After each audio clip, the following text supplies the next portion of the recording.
Welcome to HortTube. My name is Jim Putnam, and this is cast-in bronze Distylium from the Southern Living Plant Collection.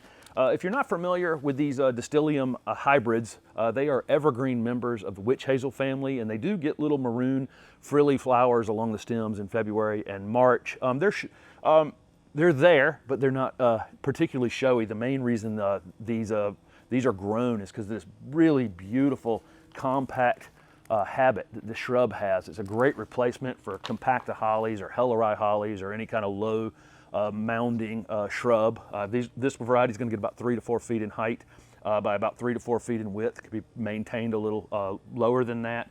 They're hardy in zone 7 to 9, and I think actually up into at least 6B, especially if you spring plant them. They're hardy there as well.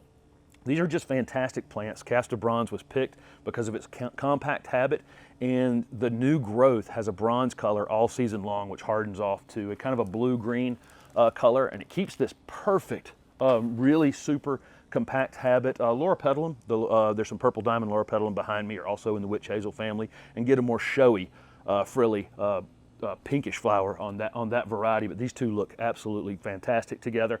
This one's going to be a great variety if you have a higher foundation windows, because it will reach 3 to 4 feet. It could be, like I say, kept a little smaller than that, but there's one called Jewel Box that they have.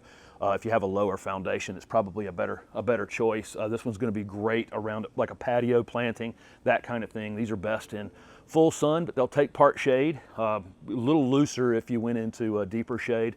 Okay. Here's a close-up of the foliage. I'm shooting this in October, so it doesn't have a lot of that bronze on it, but you can see the remnants of that where it's fading back toward this blue-green color, and you can see how compact this plant is with almost no maintenance, really. These can be pruned if you need to after they flower, maybe the 1st of April, and then anytime up to about midsummer will be fine. Do not late summer prune these or fall prune them, or they will be potentially winter damaged, because they'll try to leaf out after you prune them, and they can be fertilized at the exact same time with a slow release fertilizer in the late winter, and that's really all you need to do on these plants.